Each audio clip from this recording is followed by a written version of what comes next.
Welcome back. In our previous video, we explored how economists analyze utility and preferences. Now let's take the next step. How do economists measure benefits, assess inefficiency, and make social choices? Let's dive in. Measuring benefits. We already know that more of a good usually increases someone's utility. But how do we put a number on that benefit? The answer lies in willingness to pay, the amount someone is willing to pay to be in one situation instead of another. For example, Joe prefers chocolate ice cream over vanilla, so he'd pay more for chocolate. Diane values living in California more than Kansas, so she'd pay more for a home there. But here's the key.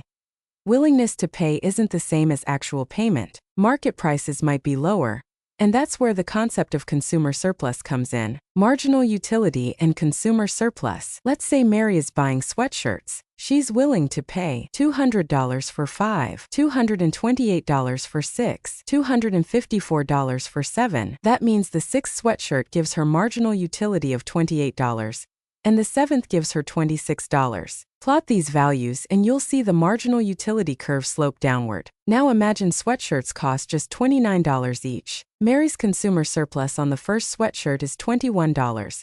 She's willing to pay $50 but only pays $29. Add up the surpluses for each sweatshirt.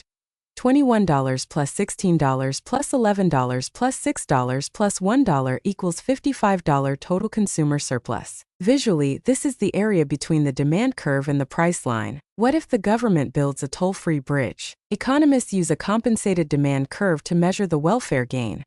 This represents how much individuals would pay to have the bridge, even if it's free to use. The consumer surplus becomes the area under the demand curve. If this benefit exceeds the cost of building the bridge, it's a good project. If not, maybe that money is better spent elsewhere. Remember, consumer surplus is measured under the compensated demand curve. It helps us evaluate projects or measure inefficiency. Measuring aggregate social benefits. To assess society-wide benefits, we add up the benefits to all individuals. Total benefit, total cost, equals net efficiency effect. It tells us whether a project generates value for society or wastes resources. Measuring inefficiency and deadweight loss. Let's return to our cigarette tax example. We ask, how much would someone pay to eliminate the tax? If they'd pay $100 to remove it, but the tax only raises $80, the $20 difference is the deadweight loss, an inefficiency caused by the tax. This happens because taxes change behavior.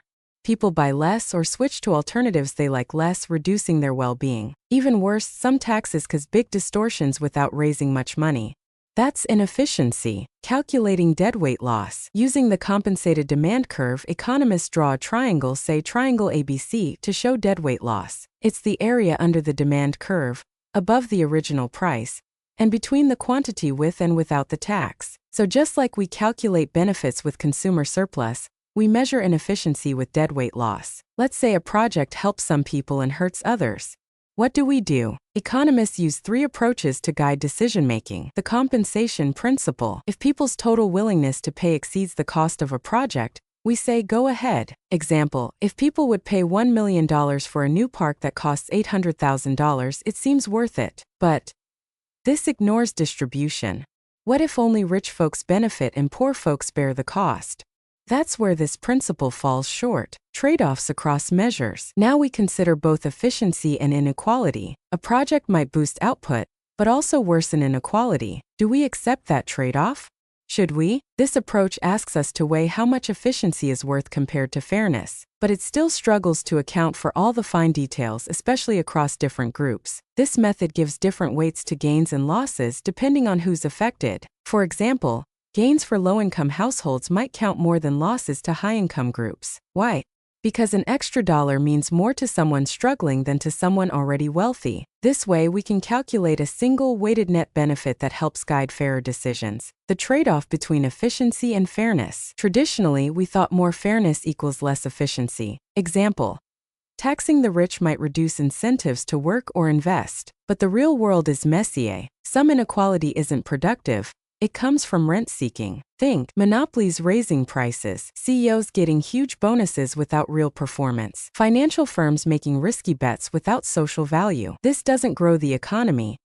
It just reshuffles the pie unfairly. Policies like better public education, equal access to opportunity, fighting monopolies can reduce inequality and boost efficiency at the same time. High inequality can stifle innovation, create tension, and limit growth. So in many cases, fairness and efficiency go hand in hand. So what did we learn? Economists measure benefits using willingness to pay and consumer surplus. They measure inefficiency through deadweight loss, and they guide tough decisions using principles of compensation, trade-offs, and weighted benefits. Finally, the supposed trade-off between efficiency and fairness?